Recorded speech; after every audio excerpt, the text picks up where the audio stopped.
Fireside Chat, this the 3854th edition thereof. We are of course engaging in the age-old wilderness tradition of sitting around the fire and telling tall stories, and of course on my left no greater tall storyteller in the world, or taller storyteller in the world than Brent Leo Smith. Hello Brent. Hello James, hello everyone. Brent, what have you achieved this afternoon while we have been slaving away, risking our lives? I managed to watch half of the first set of the Wimbledon men's final. The Wimbledon men's final. Yes. And not going according to plan, of course, because nobody I was supporting is in the final, in fact, so who cares who wins. Now, we have got some interesting things to show you today. Mostly we've got cubs, or an overload of cuteness, where Brent and I embarrass ourselves, as you will see shortly. Then we're going to have a look at some leopards, and then some elephants. But let's go straight in with the overload of cuteness, the lion cubs of the Nkuhumas. Hello, everybody. On our live safari, I would like to introduce you to 3 identical little lion cubs and their mom. Our new members of the Nkuhuma Pride. They've been hiding out on Torchwood. We've been patiently waiting for them to appear.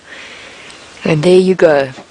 The first proper sighting of the Nkuhuma cubs after months and months of the sort of chaos in the lion dynamics and watching the tragedies of the Nkuhuma Pride unfold.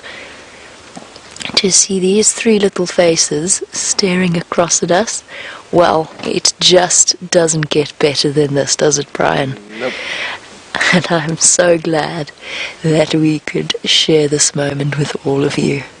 The smallest obstacles seem pretty large when you're only 5 weeks old.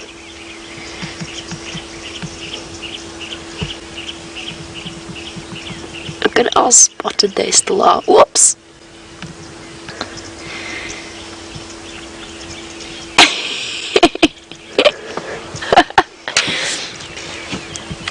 I'm sorry, I'm doing that thing I do when I see young cubs where I forget how to talk and I just giggle incoherently.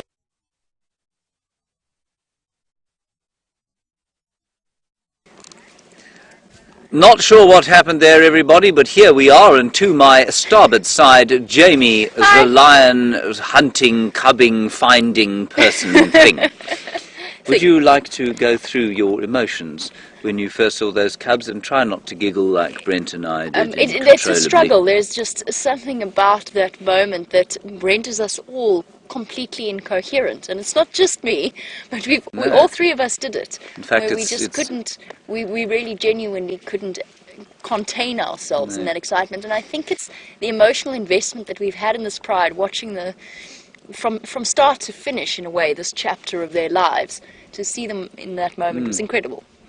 And Brent, you seem to indicate today that you thought the debate was finally completed over what was cuter. Oh yes, no, it's definitely. It's the delectable little monsters. It is, the delectable monsters. Yes. I never thought I'd hear that come out of Brent Leo Smith's mouth. I'm sure Jamie didn't either. No, that and I'm comes sure as a she's shock. probably hoping not to again. But we've been banging on about the fact that I've said it a few times, that I thought lion cubs were, if possible, even cuter than leopard cubs, and I'm sure you can see what we mean there. Of course, I now feel utterly disrespectful to George and Charlotte. You can see Brent recoiling visibly as I said those names. Ha ha ha ha. And I thank you all for using them so liberally in his presence. Thank you very much. There's going to be mass confusion. We are going to name those leopard, the lion cubs as well, aren't we? We are? Yes, we are. They're going to be called Kirsten, Jerry and Louise. Well, I was going to go with lion 1, 2 and 3 myself. Yeah, no, but Kirsten, Jerry and Louise are much better, and because Jerry is a kind of generic name, could be Gerald or Geraldine. If there's a male, then he will be... all 3 of them are going to turn out to be boys, so that will be the best. Anyway, we'll see what happens there. No doubt there'll be much conflict. Okay, so that was the lion cubs, the cuteness overload, those spotty little delectable wonders, as Brent sort of puts it. Let's go across now to an even better sighting, I think, just not from a cuteness point of view, but from an interest point of view. 2 male leopards establishing themselves in the world. Have a look at this. This is more than a nice surprise. This is behavior you don't see often. Now, that is quarantine. And if you listen really carefully, you can hear a low growl. Now, that is quarantine. And about 40 meters away is Tingana. And they are growling at each other. I'm not sure that's Tingana. But I'm just going to have it. I think this could be Shivambalan. I've never seen this leopard before.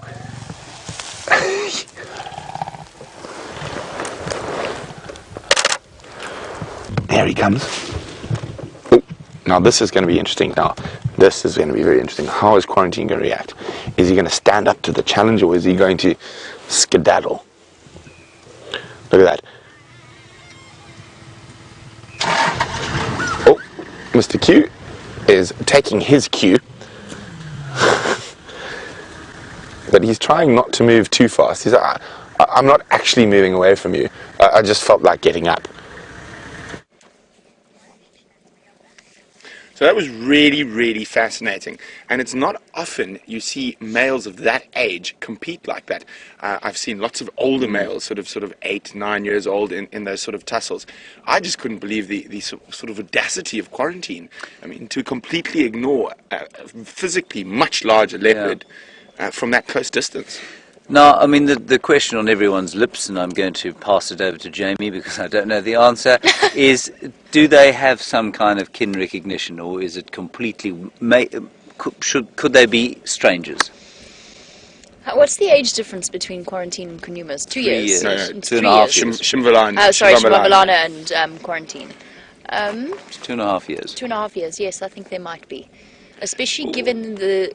I'll tell you why I say that, because of the level that the males don't gain independence straight away. So they often leave and come back to their mothers. And I think that they probably, Shivambalana probably would have encountered Quarantine and Kunuma at a young age, just moving back towards mom. Brent's going to disagree. I don't know.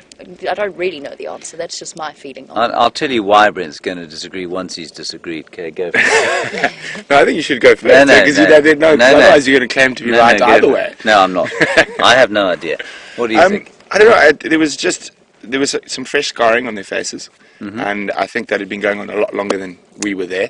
And so you think they had physical contact? I think so. There was a fresh cut under Shivambalan's eye that was from that day, and Quarantine also had some relatively fresh scars, which I only saw afterwards when we looked at the clips and when I looked back at the footage. And I don't know, that Shivambalan was reasonably upset, but Quarantine's a big 4-year-old male leopard. So I don't know. I don't know either. I often like to think that there is this kind of emotional attachment, as many of you do, but it's great to have the old cynic here because it keeps us all in balance. Otherwise, we'd be convinced that they were about to have a tea party together. Anyway, wonderful sighting, fascinating, and it'll be great to see what happens going forward from there. And also, I mean, Shivambalan could well be taking Mvula's territory. Most likely, in fact. Okay, we're going to move on to a really quite violent PG moment with the elephants that Jamie had this morning. Have a look here.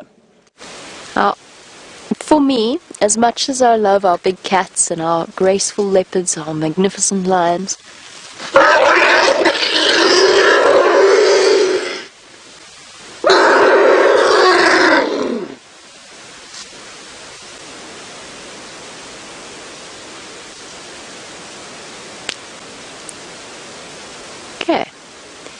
so,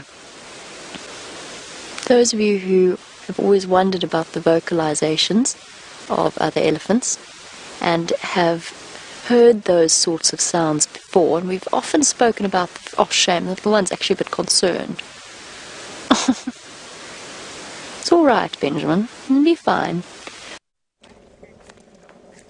Well, I didn't have that particular interaction, but we did see young Benjamin this morning, and at least this afternoon. Wonderful sighting that Brian and I had. Looks like he's had those hair plugs put into the top of his head, don't you think? He's the most amazing-looking baby elephant I think I've ever seen. And amazing not in terms of his good looks. No, I wouldn't describe him as a good... He's very cute. Yes. But Benjamin Button, I think, describes him perfectly. It is a very well-chosen name by Aqua. Now, what we did want to talk about, sorry. Dogs barking. Very odd. Don't know what's going on. That wasn't what I was expecting, but neither was that attack by the female elephant. It took me completely by surprise. My thoughts, I was on my way to answering a question about whether or not elephants are sentient, at which point she then turned around and pinned the young bull to the ground, which I said, initially I thought it was a cow just because it happened so fast, but looking back it is a bull. And I have no idea what provoked it, because he wasn't on top of her or the baby. The baby was on the other side of her. I think it happens a lot. For me, there are two questions there. For me, the first question is there some kind of discussion going on between them that we're not aware of? And even Cynic here is nodding, so it must be true.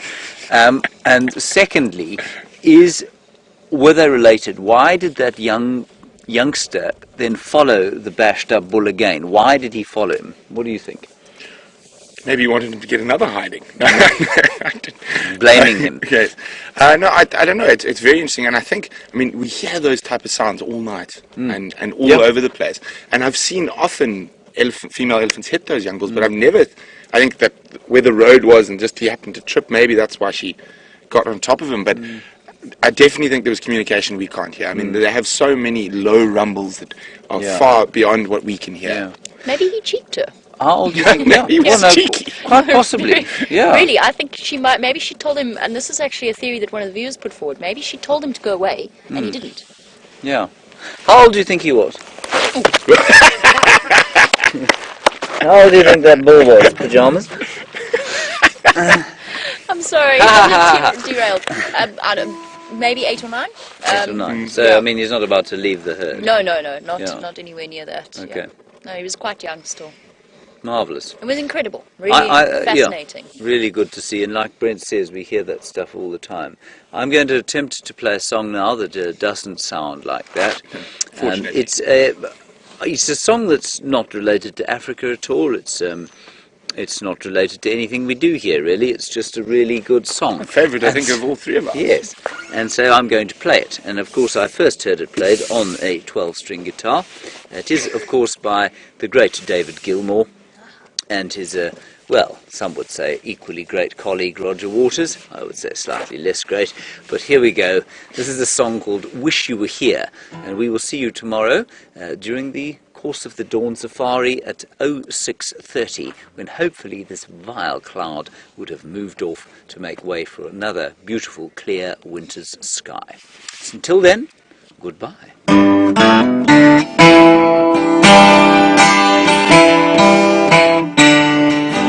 Feel free to sing along, Brent. Jamie sang when I did the last one. She has a beautiful voice. I don't. I've been led to believe that you don't. Yes.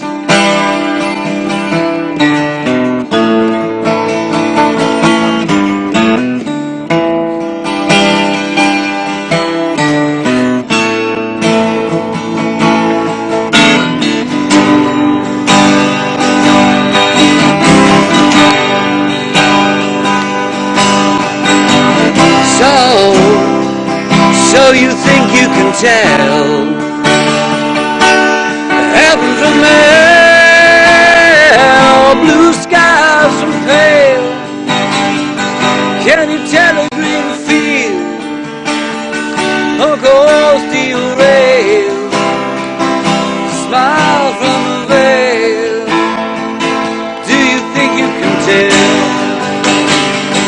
Did they get you to trade your heroes for ghosts, hot ashes for dreams, hot air for a cool breeze, cold comfort for change?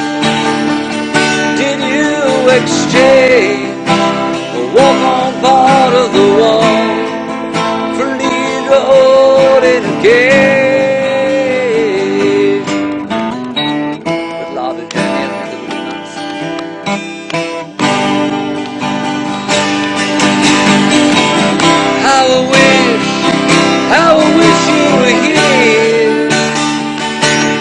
We're just two lost souls swimming in a fishbowl, year after year. Good night, everybody.